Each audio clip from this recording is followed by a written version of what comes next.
जब भी सेविंग्स की बात होती है तो एक आम भारतीय की पहली पसंद एफडी होती है। इस एफडी के लिए आमतौर पर हम बैंक जाते हैं या फिर पोस्ट ऑफिस का रुख करते हैं, लेकिन आप चाहें तो बैंक एफडी के बजाय कॉर्पोरेट एफडी को भी चुन सकते हैं। कॉर्पोरेट एफडी में सामान्य एफडी की तरह आपको एक निश्चित समय बाद एक निश्चित ब्याज पर रिटर्न की गारंटी मिलती है।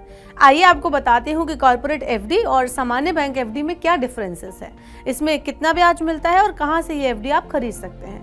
सबसे पहले इसका मतलब जान लेते हैं। दरअसल कॉर्पोरेट एफडी किसी भी बैंक या पोस्ट ऑफिस की एक एफडी जैसी ही होती है, लेकिन जैसा कि नाम से चलता है पता कि corporate FD non banking finance company यानी एनबीएफसी की ओर से जारी की जाती है।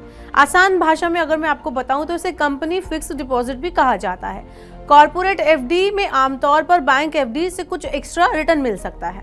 अब बात कर लेते हैं ब्याज की। यहाँ कॉर्पोरेट एफडी का सीधा मुकाबला बैंक एफडी से होता है, ऐसे में यहाँ ब्याज पर ज्यादा फायदा मिलता है।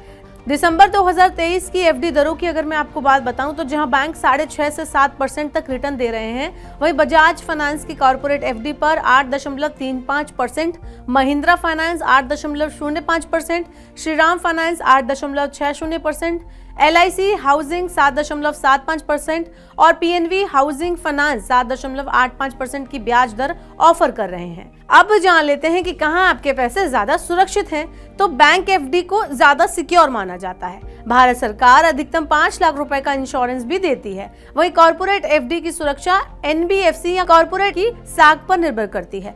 आमतौर पर केवल हायर रेटिंग वाली कंपनियों को ही ज्यादा सुरक्षित माना जाता है। बैंक एफडी और कॉर्पोरेट एफडी में जो प्रमुख अंतर है वो विड्रॉल को लेकर भी है। कॉर्पोरेट एफडी आम बैंक एफडी की तुलना में ज्यादा फिक्स्ड होती है। बैंक एफडी को आप बीच में तोड़ सकते हैं या आपको थोड़ी पेनल्टी भरनी पड़ती है, लेकिन अधिकांश कॉर्पोरेट एफडी में या तो समय से पहले विड्रॉल की व्यवस्था ही नहीं है, वहीं होती भी है तो यहाँ पर जुर्माना बहुत ज्यादा होता है। अब चलते चलते टैक्स का लाभ बता देती हूँ। तो 5 साल से लंबी बैंक एफडी पर टैक्स का लाभ मिल सकता है, लेकिन कॉर्पोरेट टर्म डिपॉजिट अगर 5 साल से लंबी भी है तब भी आपको जमा पर कोई टैक्स छूट नहीं मिलती है।